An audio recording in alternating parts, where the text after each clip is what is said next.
So today's gonna be a true 45-minute workout because we have to be out of here. Actually, even shorter than that. We have to be out of here in 40 minutes to get home, do a quick rotate, and be at our vet at 2:30 for our 2 new dogs that we just brought in. Both medical cases. One is completely shut down. So we gotta make this a quick one. So one of our fosters just messaged us. She was out walking one of our foster dogs, Star, and a stray dog like ran up to them baring teeth, like trying to attack our dog. Like a stray or resident? Yeah, no, a stray dog. Nope. And she just ran back inside the house with Star. So this foster's in borderline South LA and Westchester. And that's how I started the rescue, with stray dogs. And you just have to be very cautious. And so it always makes me nervous when I have fosters walking dogs. And you have to walk a dog. Like, you can't not walk a dog. People got really triggered when we said we don't like dog parks. I used to go to dog parks, so I'm not shitting on anyone here. But from a rescue standpoint, when we have fosters that are taking care of our dogs, legally the dogs still belong to us, right? So liability purposes still falls on us. And there are too many things that can go wrong at dog parks. And we did a little poll on how many people have witnessed or been a part of a dog fight at a dog park, how many people have seen owners scrolling on their phone, not paying attention to their dog, and how many people have either had their dog get sick or heard of someone's dog get sick from going to a dog park. And the polls were like 75% yes, we've seen fights, people ignoring their dogs and my dog's getting sick, to 30% no, we've never seen that. If you have time to go spend an hour and a half at a dog park, but you don't have time to walk your dog or train your dog, you're lazy. Unless physically you're limited, you're taking your dog to the dog park, you're socializing yourself, not your dog. It's time for you. Like, just say it what it is, it's fine. I just feel like there are so many things that can go wrong, and the percentage is so high of things that can go wrong that in our foster contracts, you can't take one of our dogs to the dog park. Like, if you as an owner want to take those risks, by all means, but I'm gonna say 80% of the time when dogs get into dog fights, the dogs get pretty messed up, but humans get bit. Humans try to break up dog fights, and then there's lawsuits, and it just gets ugly. Like, it's just not a risk that we're willing to take. Dog parks, it's a great concept, great idea, but you're relying on other owners to be responsible and to have control of their dogs, which is just not the case. So, I mean, if you can, I would avoid them. End of rant. Back to the workout. We got like 15 minutes. In the time that we've gotten here, I have 49 text messages. Yeah. We gotta call it. We have to be there at 2:30 and it's 2 o'clock. We still have to run home and get the dogs loaded into the car. Round it up. Oh, whatever. We got our blood pumping and our heart going and a little sweat. We're good. Alrighty, we are about 10 minutes out of Maisie's. We are getting Kaya. Luna's in the back in a little travel crate all squared away. Steph taking the lead. So we got quite a few things to get checked out for these guys. Kaya obviously has Demodex. She is heartworm positive. She's a disaster. I'm sure there's going to be some other things come up. Her back leg is probably broken. Probably definitely broken. At least. Probably definitely. Yeah, at least from what I can see, it does not look good. Luna, Steph can speak on a little bit. So Luna has some sort of deficiency in her pancreas, and she's been on medication at the shelter for that. From when we read her blood work, we thought that she might be diabetic. I believe the shelter did another test to check if she was diabetic, and it came back that she wasn't. But she's lost a total, I think, of like 10 pounds since going into the shelter, and they were doing extra feedings, and she's not gaining weight. She's urinating a lot, and the medication doesn't seem to be helping. So there's probably some other underlying issue happening in her body. It could be stress related from being at the shelter, but there's something going on because her blood work is not that great. So we're gonna redo her blood work today. I'm sure they're gonna want to do like abdominal x-rays to make sure there's no weird things happening in some of the organs. We'll do fecal on both of them, start them both on medication. I mean, it's going to be pretty easy in the labs to see if she's diabetic or not. Yeah.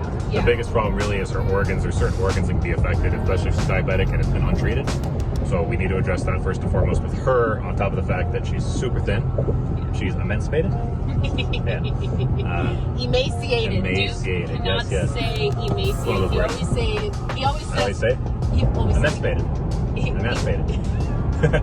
Anyway, she's really, really tiny, the little girl. We're going to go into 2 separate rooms for a couple of reasons. Kaya definitely has an upper respiratory infection, so that or she's coughing up heartworms, either way, not good. Yeah, so we want to just keep them separate as much as possible.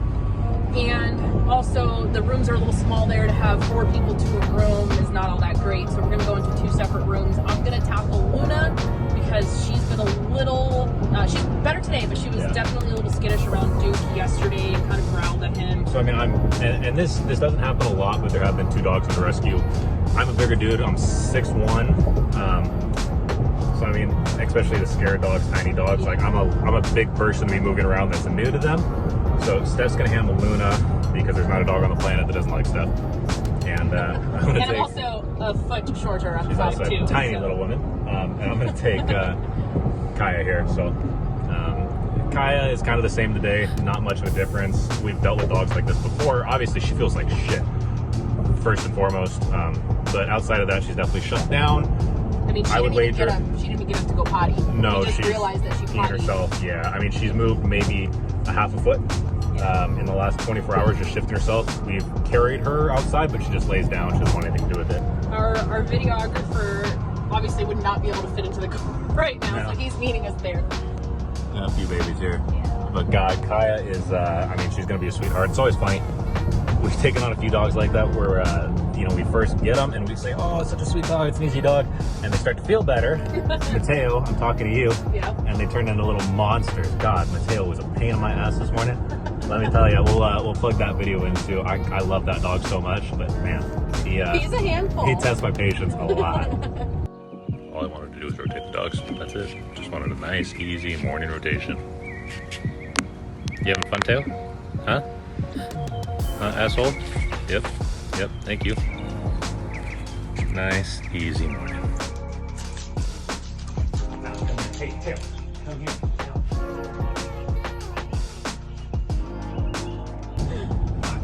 Alright, guys. Keep posted. So this is the new rescue mobile. The sole purpose of this car is to fit as many dogs as possible inside. So we stop renting vehicles every time we do a big transporter trip. So Maisie's mission is super sweet. This vet only works with nonprofit rescues. Nobody else is allowed in. They're cool with our videographer coming in. They let us film out in triage. Super quick, super responsive. Honestly, Maisie's mission is the best vet we've worked with by far. Is the first girl we got today. Oh, baby. And that is what an upper respiratory infection looks like.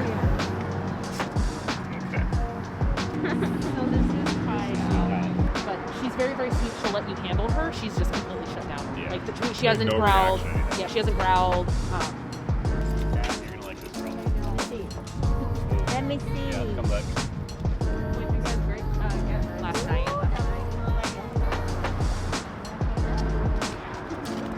Yeah, that'll work. Nice and snug. That'll work for now.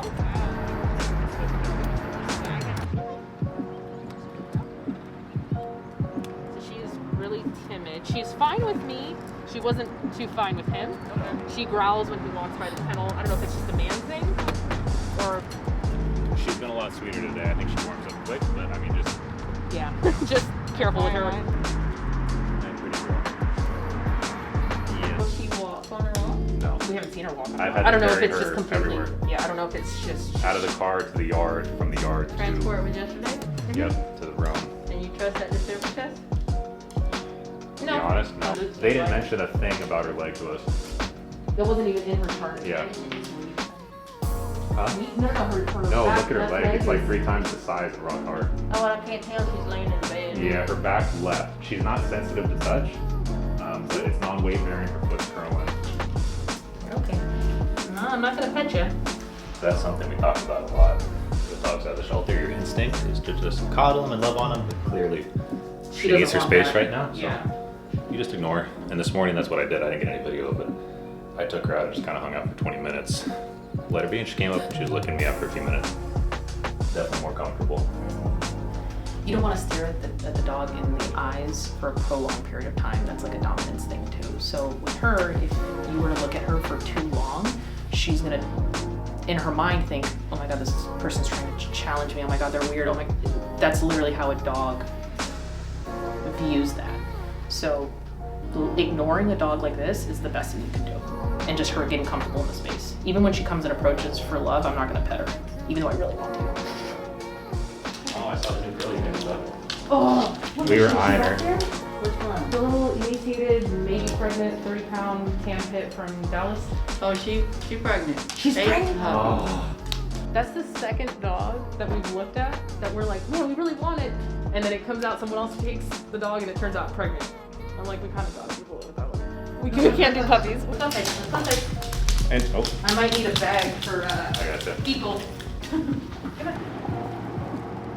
He hates picking up dog food. And then hand that over to Cat, please. Zoom in on that face. That's how Steph taught me to dance with the steak face thing. Yeah. This guy.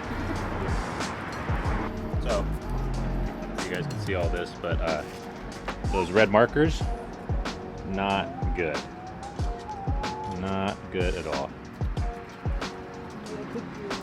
So I mean, a diabetic dog left untreated, we don't know how long, but having healthy kidneys and pancreas, probably not diabetic would be my guess.